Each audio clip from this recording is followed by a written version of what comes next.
Good afternoon, class.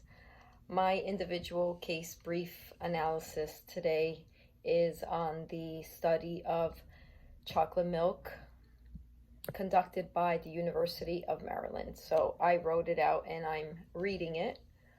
Hope I did it correctly, but my brief analysis is the University of Maryland is the top public research university who claim to be using a type of chocolate milk new to the market called Fifth Quarter Fresh.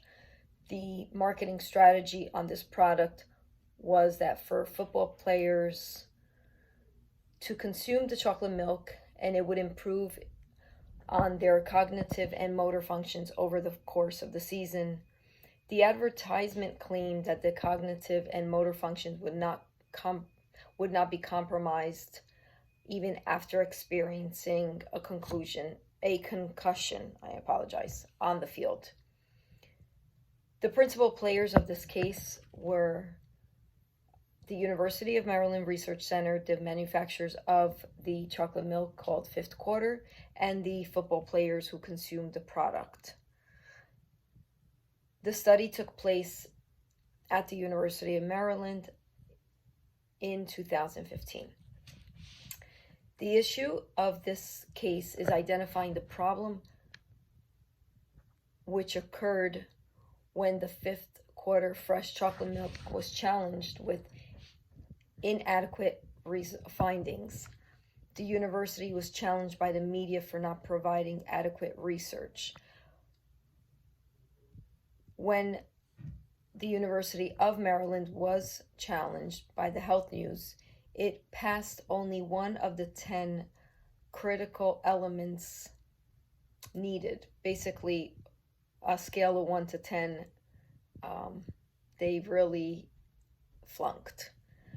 The public relations practitioner in this case was needed to find the balance of the gray areas which came to the university after the news release was published.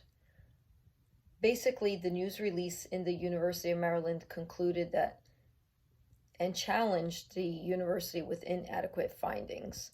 The studies did not support claims of the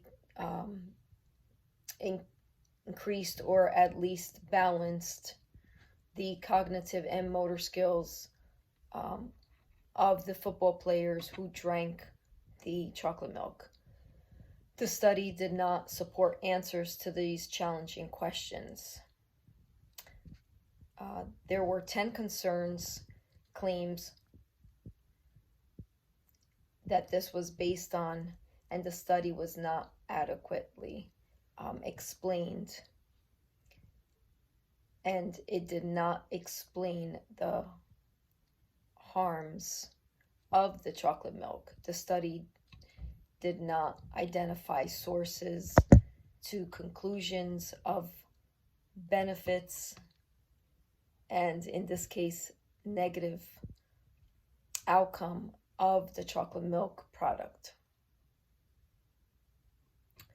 Additional challenges were that the university did not include justifiable language from the researchers to support the claims, both negative and positive.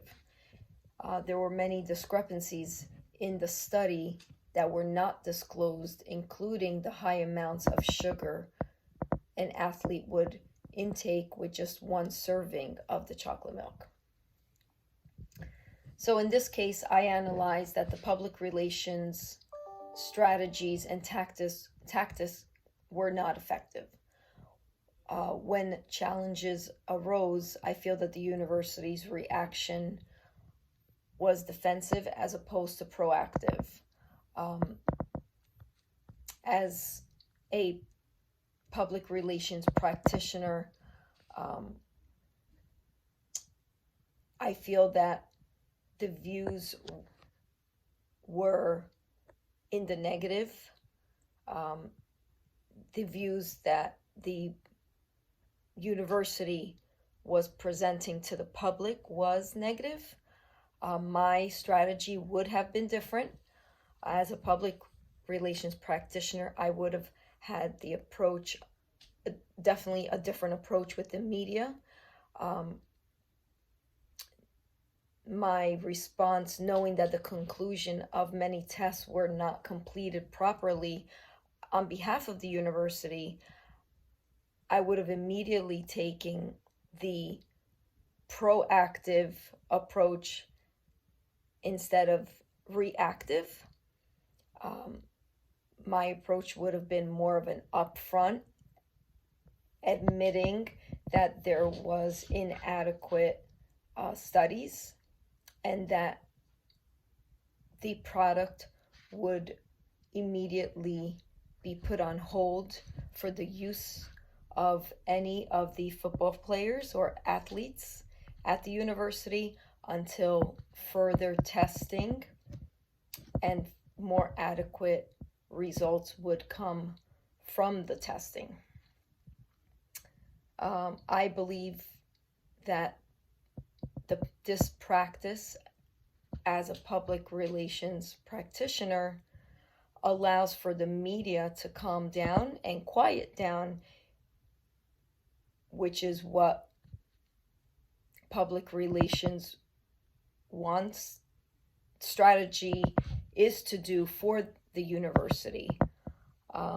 My tactic would be feeding the media a little bit of what they want to hear, but not fully disclosing any of the new and improved testing that would be done to effective prove all the initial challenges